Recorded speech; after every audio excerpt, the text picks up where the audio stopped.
Praise the Lord. ദൈവത്തിൻ്റെ പരിശുദ്ധ നാമം അനുഗ്രഹിക്കപ്പെട്ട നല്ല നിമിഷം വാഴ്ത്തപ്പെടുമാറാകട്ടെ. നമുക്കൊരിക്കൽ കൂടെ ഈ നല്ലൊരു പ്ലാറ്റ്ഫോമിലൂടെ പരസ്പരം കാണുവാനും നിങ്ങളുടെ നിങ്ങൾക്ക് വേണ്ടി പ്രാർത്ഥിക്കുവാനും ദൈവം സഹായിച്ച എല്ലാ കൃപകളെയും ഓർത്ത് ഞാൻ ദൈവത്തിന് സ്തോത്രം ചെയ്യുന്നു. സംഭവബഹുലമാകുന്ന ലോക പശ്ചാത്തലത്തിലൂടെ കടന്നു പോകുന്നു. 2 വർഷം കൊറോണയാൽ നമ്മളെല്ലാവരും ഭാരപ്പെട്ടു, പുറത്തു പോലും ഇറങ്ങാൻ കഴിയാതെ വണ്ണം ഭാരപ്പെട്ടു. പറയുകയാണെങ്കിൽ ഇപ്പോൾ ചെറിയൊരു ആശ്വാസത്തോടെ നമ്മൾ കടന്നു പോകുന്നു. എന്നാൽ ഈ ആശ്വാസമെല്ലാം താൽക്കാലികമാണെന്നും ഇനിയൊരു ആമസ്തോത്രം ഇതിനേക്കാളും പ്രതിസന്ധികൾ ഒരു പക്ഷേ കടന്നു വരാം എന്ന് ചിന്തയിൽ, നാളെ എങ്ങനെയാകുമെന്ന് ചിന്തയിലായിരിക്കുന്നവരായിരിക്കും നമ്മൾ പലരും. പക്ഷേ നമുക്ക് പ്രതീക്ഷിക്കാം, വരുന്ന നാളുകളിൽ നമ്മുടെ ജീവിതം ഏറ്റവും അനുഗ്രഹത്തിൻ്റെയും നന്മയുടെയും വർഷങ്ങളാകട്ടെ എന്നാഗ്രഹിക്കുകയും പ്രാർത്ഥിക്കുകയും ചെയ്യുന്നു. ജീവിതത്തിൽ പലപ്പോഴും നമ്മൾ ചിന്തിക്കുന്നൊരു ചിന്തയുണ്ട്, ഇന്നലെകളെ നഷ്ടപ്പെട്ടതിനെ നാളെ എനിക്ക് അത് നേടുവാൻ പറ്റും. പലപ്പോഴും പലരെയും ഞാൻ കണ്ടിട്ടുണ്ട്, ഇന്നലെകളെ പരാജയത്തെ, ഇന്നലെ എനിക്ക് അനുഭവിച്ച പരാജയത്തെ, ഇന്നലെ എനിക്ക് അച്ചീവ് ചെയ്യാൻ പറ്റാത്ത ചില വിഷയങ്ങളെ എനിക്ക് നാളെ അതിന് നേടുവാൻ പറ്റുമെന്നൊരു പ്രതീക്ഷയോടെ പലരും വിശ്രമത്തിനായി ബെഡിലേക്ക് കടന്നു പോകുന്നു. പക്ഷേ ആ പ്രതീക്ഷകൾ മാത്രമായി പിറ്റേ ദിവസം നമ്മൾ കേൾക്കുന്ന വാർത്തകൾ നമ്മളെ അധികം വേദനിപ്പിക്കുന്ന വാക്കുകളാണ് ഇന്ന് പലപ്പോഴും കേട്ടുകൊണ്ടിരിക്കുന്നത്. പല സംഭവം, രാവിലെ ഓഫീസിലേക്കെന്ന് പറഞ്ഞ് ഇറങ്ങിപ്പോകുന്നവർ മടങ്ങി വരാതെ തങ്ങൾ ഈ ലോകത്തു നിന്ന് എന്നേക്കുമായി മാറ്റപ്പെടുന്ന സംഭവങ്ങളെ നമ്മൾ കേട്ടുകൊണ്ടിരിക്കുന്നു. പലവധി അനർത്ഥങ്ങൾ ഇന്ന് ലോകത്ത് നമ്മൾ കണ്ടുകൊണ്ടും കേട്ടുകൊണ്ടിരിക്കുകയാണ്. എന്നാൽ അതിൻ്റെ മധ്യത്തിൽ, എല്ലാത്തിൻ്റെ മധ്യത്തിൽ നിങ്ങൾക്ക് വേണ്ടി കരുതുന്ന ഒരു ദൈവമുണ്ടെന്ന് ഈ നല്ല പകലിൽ നിങ്ങളോട് അറിയിക്കട്ടെ. പലപ്പോഴും നമ്മുടെ ചിന്തകളെ നമ്മൾ പണിയാൻ ശ്രമിക്കുന്നതാണ് പരാജയമാകുന്നത്. പലപ്പോഴും നമ്മൾ ദൈവത്തിൻ്റെ കരത്തിൽ വിട്ടുകൊടുക്കത്തില്ല പണിയുവാൻ. നാം പലപ്പോഴും പല വിഷയങ്ങളും പലതും അച്ചീവ് ചെയ്യുക, നമ്മുടെ വിദ്യാഭ്യാസം, നമ്മുടെ സമ്പത്ത്, നമ്മുടെ കഴിവുകളെ, നമ്മുടെ ട്രഡീഷൻ അല്ലെങ്കിൽ പാരമ്പര്യം, എല്ലാ രീതിയിലും നമ്മൾ ശ്രമിക്കുകയാണ്. എന്നാൽ ദൈവത്തിൻ്റെ വചനം പറയുന്നു, ദൈവം അതിനെ പൂർത്തീകരിക്കാൻ ശക്തനാണെന്ന്. അങ്ങനെയെങ്കിൽ നമ്മുടെ വിഷയത്തിന്മേൽ പൂർത്തീകരിക്കാൻ ഒരു ദൈവമുണ്ട്. ഇന്ന് അതുപോലെ പൂർത്തീകരിക്കാൻ ശ്രമിച്ച് പരാജയപ്പെട്ട് ആരെങ്കിലും ഇന്ന് എൻ്റെ ശബ്ദം കേൾക്കുന്നെങ്കിൽ, നിങ്ങളോട് ഇന്ന് ഈ വചനത്തെ നിങ്ങളോട് സംസാരിക്കുവാൻ ദൈവം ഇഷ്ടപ്പെടുകയാണ്. നിങ്ങളുടെ ദൈവത്തിന് ചില കാര്യങ്ങൾ പറയണം. അല്പനേരം നിങ്ങളുടെ ചെവിയെ ഒന്ന് എന്നോട് കൂടെ ചേർന്ന് ശ്രവിക്കാൻ കഴിയുമോ? നമുക്ക് വിശുദ്ധ വേദപുസ്തകത്തിൽ നിന്ന് ഒരു വാക്യം നമുക്ക് വായിക്കാം.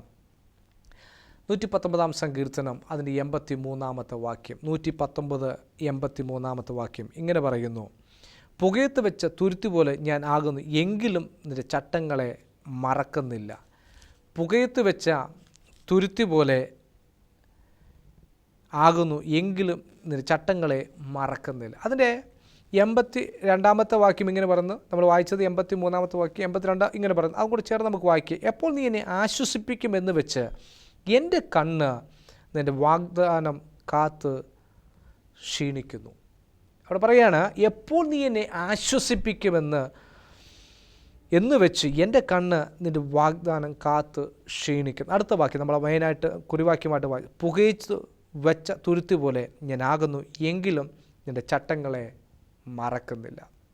ഇവിടെ സങ്കീർത്തനക്കാരൻ പറയുകയാണ്, എപ്പോൾ നീ എന്നെ ആശ്വസിപ്പിക്കും. നമ്മൾ പലപ്പോഴും ചിന്തിക്കുന്ന, അല്ലെങ്കിൽ നമ്മുടെ മനസ്സിലൂടെ പോകുന്ന, എപ്പോഴാണ് എനിക്കൊരു ആശ്വാസമുണ്ട്? ഓക്കെ, എൻ്റെ ബിസിനസ് ശരിയായി ആശ്വാസമുണ്ട്, എൻ്റെ കുഞ്ഞുങ്ങൾ പഠിച്ച് നല്ലൊരു നിലയിലെത്തിയാൽ എനിക്കൊരു ആശ്വാസമുണ്ടാകാം, അല്ലെങ്കിൽ ഞാനൊരു നല്ലൊരു വിവാഹം കഴിച്ചാൽ എനിക്കൊരു ആശ്വാസമുണ്ടാകാം, അല്ലെങ്കിൽ മറ്റു പലതിലും. അല്ലെങ്കിൽ ചിലർ ചിന്തിക്കും, ചെറിയൊരു ആൽക്കഹോളിന് കുടിച്ചാൽ എനിക്കൊരു ആശ്വാസമുണ്ടാകുമെന്ന് പലരും ചിന്തിക്കും. പക്ഷേ അതെല്ലാം താൽക്കാലികമാണ്. ആൽക്കഹോൾ കുടിച്ച് കിടക്കുന്ന മനുഷ്യൻ പിറ്റേ ദിവസമാകുമ്പോൾ അതിനേക്കാളും ഭാരത്തോടെയാണ് എഴുന്നേറ്റ് വരുന്നത്.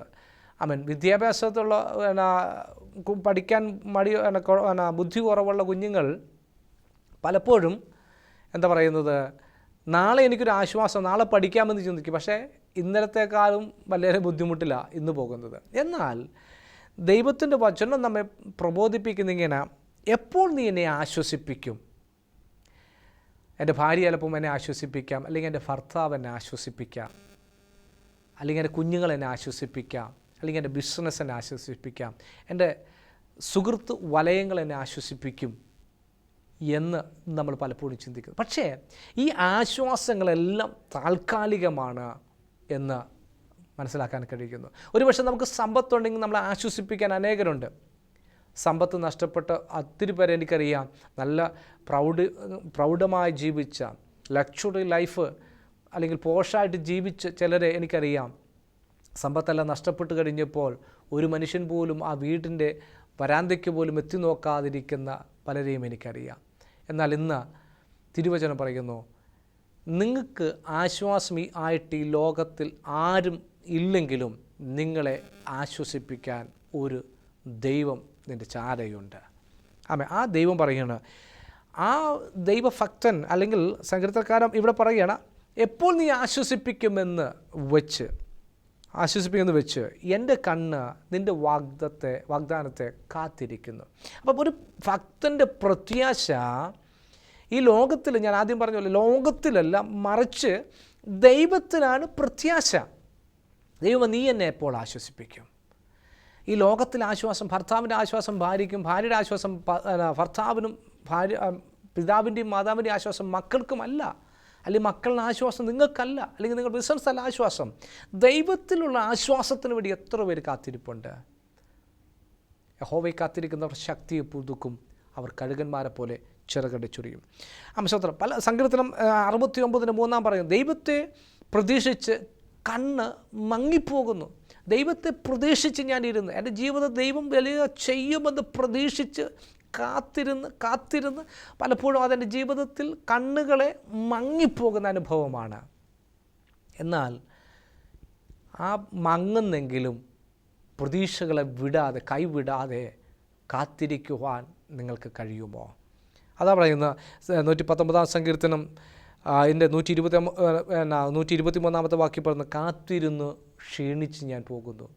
നമ്മളിതുപോലെ തന്നെയാണ് പലപ്പോഴും കാത്തിരുന്ന് പ്രതീക്ഷിച്ചിരുന്ന് പലതും നടക്കാതെ വരുമ്പോൾ ക്ഷീണിച്ചു പോകും. അവസാനം നമ്മൾ ചെന്നെത്തുന്നത് ഒന്നെങ്കിൽ മദ്യപാനത്തിൽ, അല്ലെങ്കിൽ മരണം.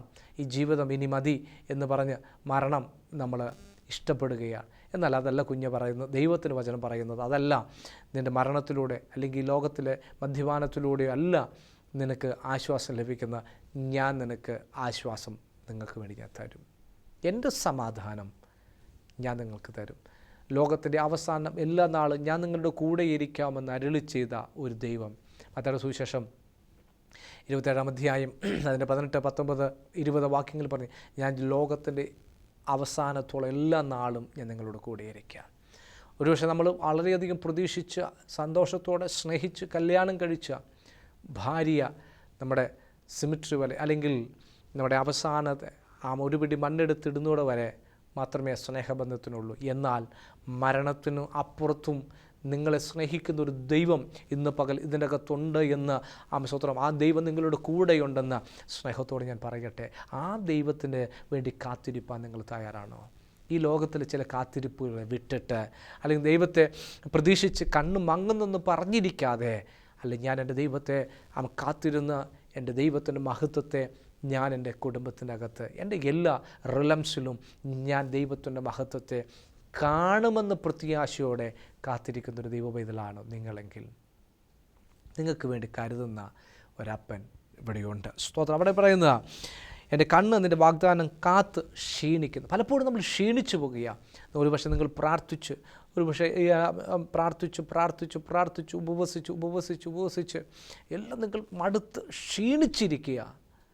എന്നാൽ ഇന്ന് പകൽ ദൈവം നിങ്ങളോട് പറയുന്നു, ക്ഷീണിച്ചു പോകരുത്, നിങ്ങളുടെ ഹൃദയം കലങ്ങിപ്പോകരുത്, എന്നിലും വിശ്വസിപ്പീൻ, എൻ്റെ പിതാവിലും വിശ്വസിപ്പീൻ എന്ന് പറഞ്ഞതുപോലെ ക്ഷീണിച്ചു പോകുവാനല്ല പറയും. പലപ്പോഴും നമ്മൾ ഒരു വട്ടം പ്രാർത്ഥിച്ച്, 2 വട്ടം പ്രാർത്ഥിച്ച്, 3 വട്ടം പ്രാർത്ഥിച്ച് ഉപവസിച്ച് കിട്ടാതെ വരുമ്പോൾ പറയും, ഈ ദൈവത്തിനെ കൊണ്ടൊരു കഴിവുമില്ല, ഈ ദൈവം എനിക്ക് വേണ്ടി ഒന്നും ചെയ്യത്തില്ല.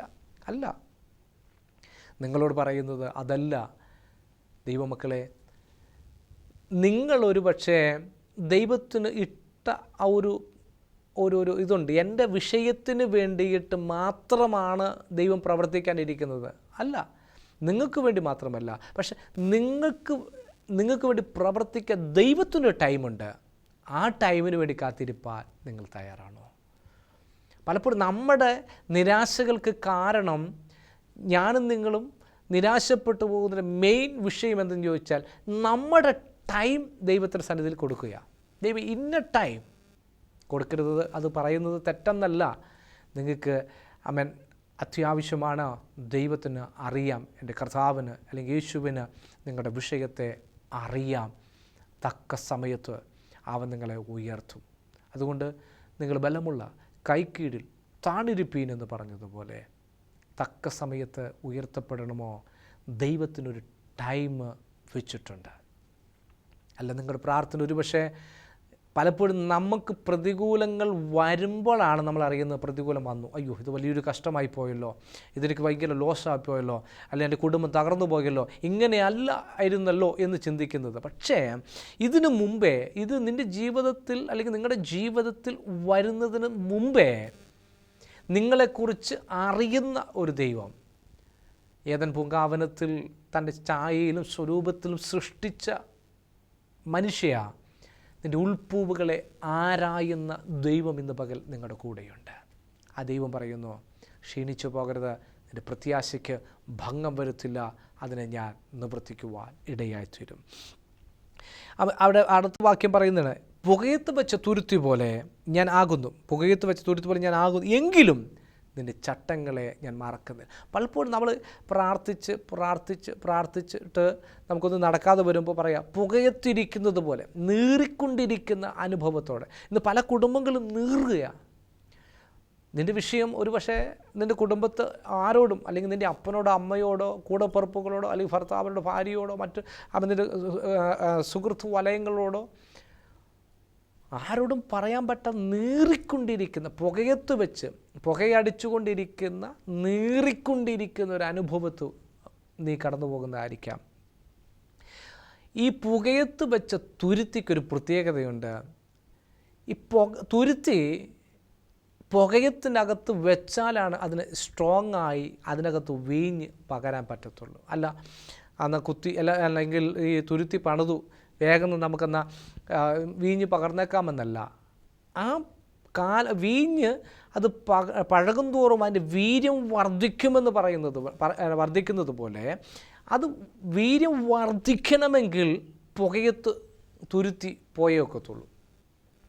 അപ്പോൾ പലപ്പോഴും നിങ്ങളുടെ ജീവിതത്തിൽ ചില വീഞ്ഞുകളെ, ചില മാധുര്യമാകുന്ന വീഞ്ഞുകളെ പകരാൻ വേണ്ടിയിട്ടാണ് തുരുത്തിക്കകത്ത് അല്ലെങ്കിൽ തുരുത്തി ഈ പുകയത്തകത്തേക്ക് വെക്കുന്നത്.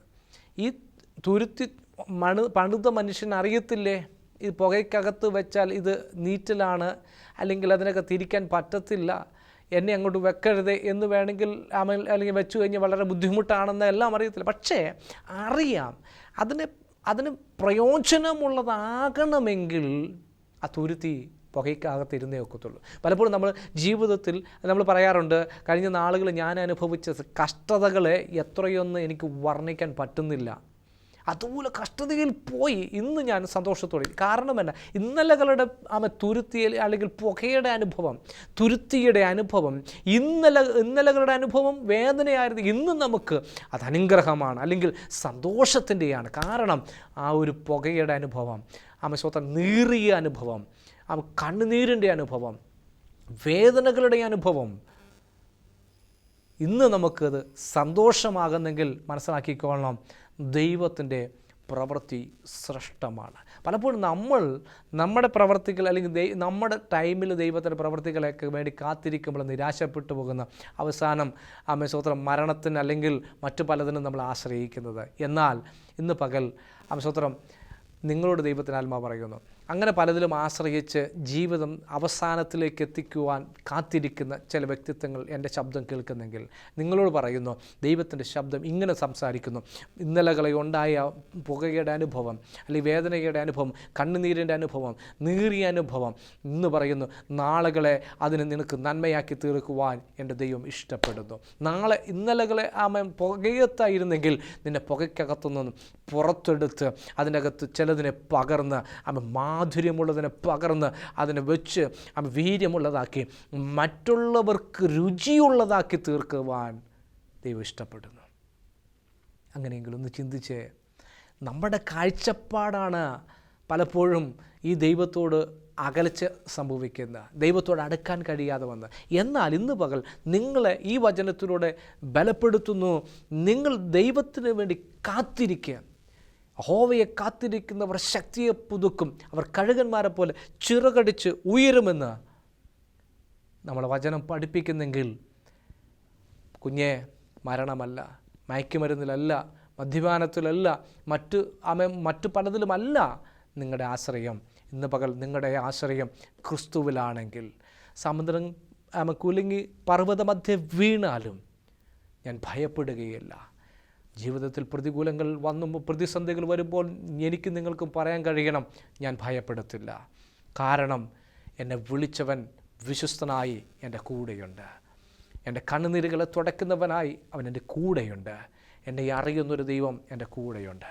അങ്ങനെയെങ്കിൽ നിങ്ങളെ അറിയുന്ന ദൈവം പറയുന്നു, നിങ്ങളെ ക്ഷേമത്തോടെ നടത്തുവാൻ ശക്തനായ ദൈവമാണെന്ന്.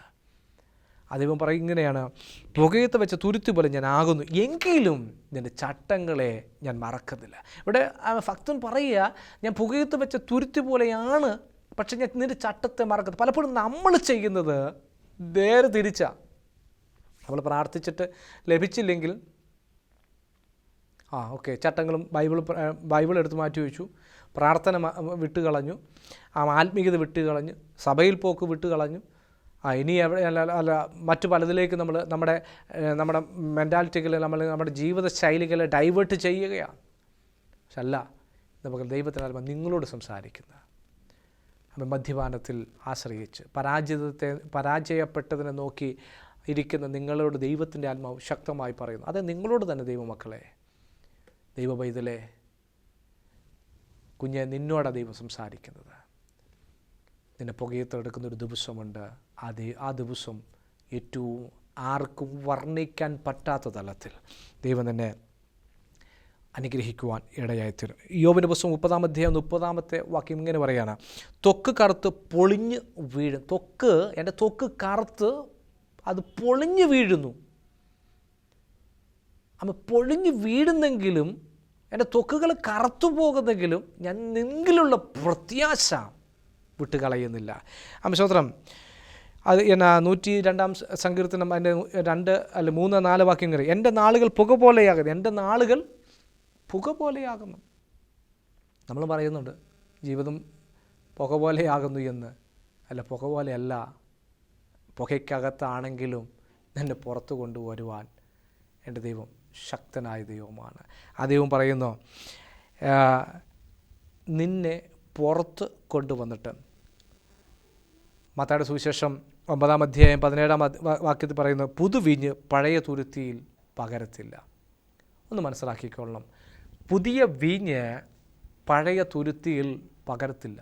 ചിലത് പുതിയ വീഞ്ഞ് നിന്നിൽ പകരുവാൻ മാധുര്യമുള്ളത്, മറ്റുള്ളവരെ രുചി വരുത്തുന്നത്, മറ്റുള്ളവർക്കൊരു ആശ്വാസമാകുന്നത്. കല്യാണപ്പന്തലിൽ കാനായിലെ കല്യാണത്തെക്കുറിച്ച് നമുക്ക് കാണാൻ കഴിയും. അവിടെ വീഞ്ഞ് തീർന്നുപോയി, ദൈവത്തിൻ്റെ പ്രവൃത്തി അവിടെ വെളിപ്പെടുത്തി. ദൈവം തൻ്റെ അടയാളങ്ങളുടെ ആരംഭമായ കാനാവിലെ കല്യാണത്തിന് വീഞ്ഞൊരുക്കി. എങ്ങനെ? പച്ചവെള്ളം എടുത്ത് വീഞ്ഞൊരുക്കി. വീഞ്ഞ് തീർന്നു പോകുകയല്ല, സ്വതന്ത്രം അത് മറ്റുള്ളവർക്ക് രുചി വരുത്തുവാൻ.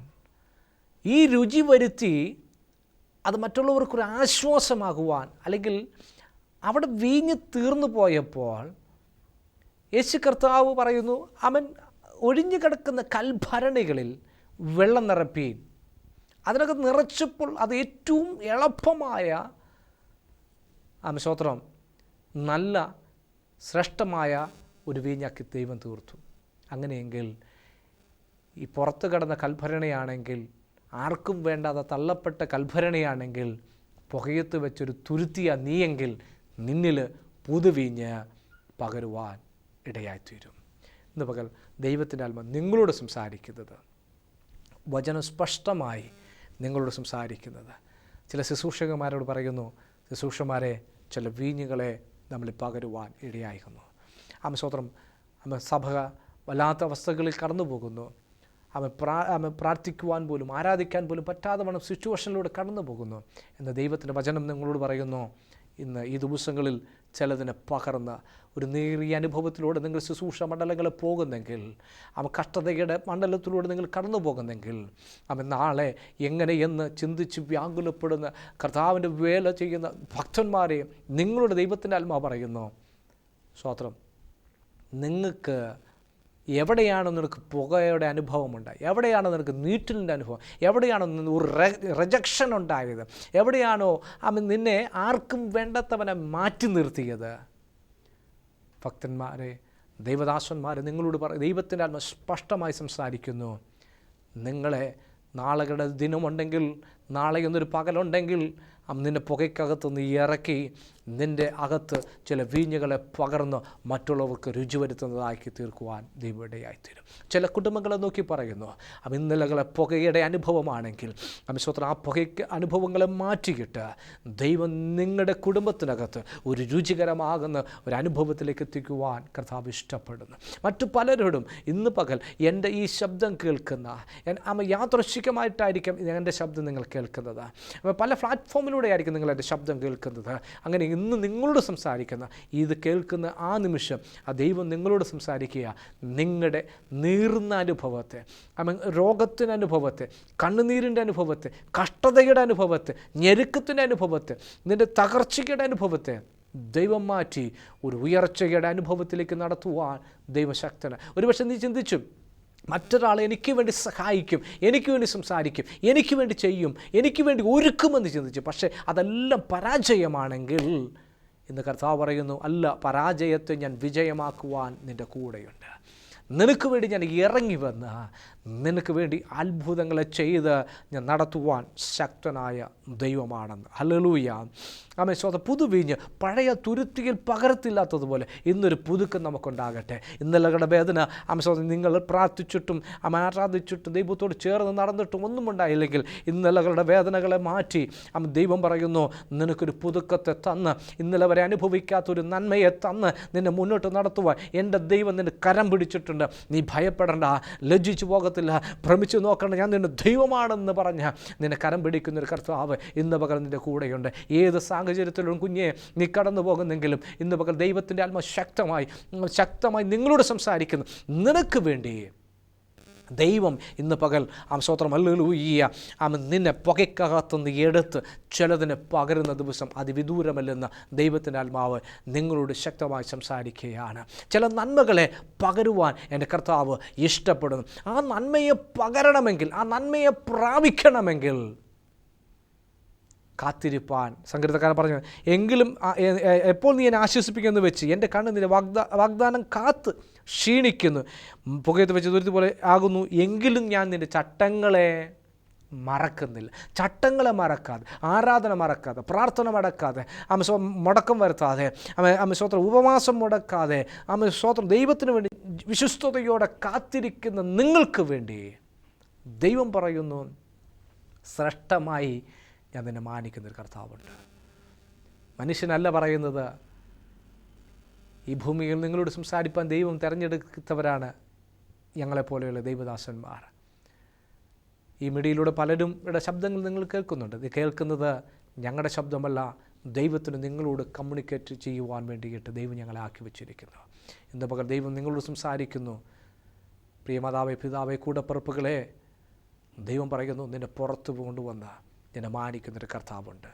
ചട്ടങ്ങളെ മറന്നു പോകാതെ, ദൈവകൽപ്പനകളെ മറന്നു പോകാതെ വിശ്വസ്തരായി ഞാനും നിങ്ങൾ നിൽക്കുവാൻ തയ്യാറാണെങ്കിൽ, സാഹചര്യങ്ങളെ അല്ല നമ്മൾ നോക്കേണ്ടത്, ഇന്നലകളെ അല്ല നമ്മൾ നോക്കേണ്ടത്, നാളെ എനിക്ക് വേണ്ടി വച്ചിരിക്കുന്ന ആ ഒരു പ്രതീക്ഷ, ആ ഒരു ഗോൾ നമ്മുടെ ഹൃദയത്തിൽ ഉണ്ടെങ്കിൽ ഓട്ടക്കളത്തിൽ ഓടുന്നവർ അനേകരെങ്കിലും വിരുദ് പ്രാപിക്കുന്നവർ ഒരുവനത്രയെന്ന് പറയുന്നത് പോലെ വിരുദ് പ്രാപിപ്പാൻ ഞാനും നിങ്ങളും തയ്യാറാണെങ്കിൽ എൻ്റെ കർത്താവ് പറയുന്നു, നിങ്ങൾക്ക് വേണ്ടി എൻ്റെ കർത്താവ് അത്ഭുതങ്ങളെ ചെയ്യും. ഇത് പുസ്തകങ്ങളിൽ അംശം നിങ്ങളെ തുരുത്തി എടുത്തതുപോലെ, പുകയത്ത് വെച്ച് തുരുത്തി എടുത്തതുപോലെ, പുകയ്ക്കകത്തുനിന്ന് എടുത്ത് അംശോത്രം അല്ലെ യോശുവയുടെ പുസ്തകം 9-ാം അധ്യായം 4-ാമത്തെ അനുഗ്രഹം വാങ്ങുന്നവരായിത്തീരും. എബ്രായീമുകാരെ കാണുന്നത് അംശോത്രം അനുഗ്രഹത്തെ വാങ്ങുന്നവരായി നിങ്ങൾ തീരും. നിങ്ങൾ ചില ഉന്നതമാകുന്ന നന്മകളെ നിങ്ങൾ പ്രാപിക്കും. അതിനായി കർത്താവ് നിങ്ങളെ സഹായിക്കുമെന്ന് ധൈര്യത്തോടെ ഞാൻ പറയട്ടെ. ഏത് സിറ്റുവേഷൻ, ഏത് പരിസ്ഥിതിയിലാണ് നിങ്ങൾ ഇന്ന് ആയിരിക്കുന്നത്, അതൊന്നും എൻ്റെ ദൈവത്തിന് വിഷയമല്ല. ദൈവം പറയുന്നു, ഞാൻ നിങ്ങളെ പുറത്തു കൊണ്ടുവരുവാൻ എൻ്റെ കർത്താവ് ഇഷ്ടപ്പെടുന്നു. ഒരു നിമിഷം നിങ്ങൾക്ക് വേണ്ടി ഞാൻ പ്രാർത്ഥിക്കുവാൻ ഇഷ്ടപ്പെടുന്നു. എൻ്റെ കൂടെ ചേർന്ന് പ്രാർത്ഥിക്കാൻ നിങ്ങൾ തയ്യാറാണ്? ഒരു പക്ഷേ നിങ്ങളിന്ന് പുകയത്ത് വെച്ചത് അനുഭവത്തിൽ ഇരിക്കുന്നവരായിരിക്കാം. ഒന്ന് കണ്ണടച്ച്. ഒരു പക്ഷേ നിങ്ങൾക്ക് പ്രാർത്ഥിക്കാൻ അറിയത്തില്ലാത്ത വ്യക്തിത്വമായിരിക്കാം. ആദ്യമായിട്ട് നിങ്ങൾ ഇങ്ങനത്തെ ഒരു ശബ്ദം കേൾക്കുന്നത് എങ്കിലും ഞാൻ നിങ്ങളോട് പറയുന്നു, ഒരു നിമിഷം നിങ്ങൾ കണ്ണടച്ച്, നിങ്ങൾ നിൽക്കുന്നിടത്ത് അല്ലെങ്കിൽ നിങ്ങൾ ഇരിക്കുന്നിടത്ത് അല്ലെങ്കിൽ നിങ്ങൾ രോഗക്കിടക്കയിലായിരിക്കാം, എവിടെയാകട്ടെ, നിങ്ങൾ കിടക്കുന്നവരാണെങ്കിൽ രോഗക്കിടക്കയിൽ കിടക്കുന്നവർ അവിടെ കിടന്നുകൊണ്ട് ഒരു നിമിഷം കണ്ണുകളെ അടച്ച് ഇന്ന് എന്നോട് കൂടെ പ്രാർത്ഥിക്കാൻ പറ്റുമോ? എനിക്ക് നിങ്ങൾക്ക് വേണ്ടി പ്രാർത്ഥിക്കുവാൻ ഞാൻ ആഗ്രഹിക്കുന്നു. നിങ്ങൾക്ക് വേണ്ടി പ്രാർത്ഥിക്കുവാൻ ഞാൻ ഒത്തിരി ഇഷ്ടപ്പെടുന്നു. കാരണം എൻ്റെ കർത്താവ് നിങ്ങളെ സ്നേഹിക്കുന്നു. നമുക്ക് പ്രാർത്ഥിക്കാം. ഞങ്ങളുടെ നല്ല ദൈവമേ, ഞങ്ങളുടെ നല്ല കർത്താവേ, മനുഷ്യൻ ഞങ്ങളെ മറക്കുമ്പോഴും രോഗങ്ങളും കഷ്ടതകളും ഞങ്ങളെ മറ്റുള്ളവരിൽ നിന്നും അകറ്റുമ്പോഴും ഇന്ന് പകൽ ഞങ്ങൾ അറിയുന്നു എൻ്റെ ദൈവത്തിൻ്റെ സാന്നിധ്യം എൻ്റെ കൂടെയുണ്ട്. ഞാനിന്ന് രോഗക്കിടക്കയിലാണ്, തകർന്ന അവസ്ഥയിലാണ്. നാളെ മരിക്കുവാൻ വേണ്ടിയാണ് ഞാൻ നിൽക്കുന്നത്, അല്ലെങ്കിൽ എല്ലാം തീർന്നു പരാജയപ്പെട്ട് തകർന്നു പോയി എന്ന അവസ്ഥയിലാണ് ഞാൻ നിൽക്കുന്നത്. നേറി പുകയുന്ന അനുഭവത്തിലാണ് ഞാൻ നിൽക്കുന്നത്. അങ്ങനെ ഇരിക്കുന്ന കർത്താവ് കുഞ്ഞുങ്ങളെ ഓർത്ത് ഞാൻ പ്രാർത്ഥിക്കുന്നു. അങ്ങനെ വേദനയോടെ ഭാരത്തോടെ ഇരിക്കുന്നവർക്ക് വേണ്ടി ഞാൻ പ്രാർത്ഥിക്കുന്നു. എൻ്റെ ദൈവമേ, ഇന്ന് പകൽ വലിയൊരു വിടുതൽ അവർ അയക്കണമേ. ഇപ്പോൾ തന്നെ right now in the name of Jesus കർത്താവേ, I command in the name of Jesus, give the victory for them lord. കർത്താവ് എല്ലാ സാഹചര്യത്തിൽ നിന്നും എല്ലാ പ്രതികൂലത്തിൽ നിന്നും അവരെ വിടുവിക്കണമേ. നന്മ പ്രാപിപ്പാൻ, ഉയർച്ച പ്രാപിപ്പാൻ തന്നെ കുഞ്ഞുങ്ങളെ സഹായിക്കണം. രോഗക്കിടക്കയിൽ നമ്മൾ എഴുന്നേൽക്കട്ടെ, അവരുടെ സിറ്റുവേഷൻ നമ്മൾ എഴുന്നേൽക്കട്ടെ. എല്ലാ ബുദ്ധിമുട്ടുകളും അവരെ മാറ്റണമെന്നടി ഞാൻ പ്രാർത്ഥിക്കുന്നു. കർത്താവ് അങ്ങനെ ചെയ്യുന്ന കൃപകൾക്ക് ആയുസ്തോത്രം. ഈ കുടുംബങ്ങളെ, കുഞ്ഞുങ്ങളെ കർത്താവ് അങ്ങ് മാനിക്കുന്നതിന് ആയുസ്തോത്രം. രോഗക്കിടക്കിയിരിക്കുന്നവരെ അങ്ങ് എഴുന്നേൽപ്പിക്കുന്ന കൃപയ്ക്ക് ആയുസ്തോത്രം. എല്ലാവരും നിൻ്റെ കരങ്ങളിലേക്ക് ഏൽപ്പിക്കുന്നു. ഒരു ദിവസങ്ങളിൽ കർത്താവേ, എൻ്റെ ദൈവം എനിക്ക് വിടുതൽ തന്നു എന്ന് കേൾക്കുവാൻ, അനേകർ കർത്താവെ ആരാധിക്കുന്നിടത്ത് പോയി പറയുവാൻ എൻ്റെ കർത്താവ് കൃപ ചെയ്യണമെന്നടി ഞാൻ പ്രാർത്ഥിക്കുന്നു. ദൈവനാമം മാത്രം ഉയർപ്പെടണം. ദൈവം എല്ലാവരും അനുഗ്രഹിക്കണം. ഈ കർത്താവ് എൻ്റെ പ്രാർത്ഥന കേൾക്കുന്നവരെ, എൻ്റെ വചനം കേട്ടവരെ അപകൃതം ഞാൻ പിതാവിൻ്റെയും പുത്രൻ്റെ പരിശുദ്ധാത്മാവിൻ്റെ നാമത്തിൽ അനുഗ്രഹിച്ച് കർത്താവ് ഞാൻ പ്രാർത്ഥിക്കുന്നു. കർത്താവ് അങ്ങനെ ചെയ്യുന്ന കൃപയ്ക്കായി സ്തോത്രം. യേശുവിൻ്റെ നാമത്തിൽ തന്നെ ആമേൻ, ആമേൻ. God bless you. ദൈവം നിങ്ങളെ ധാരാളമായി അനുഗ്രഹിക്കട്ടെ. ആമേൻ, ആമേൻ.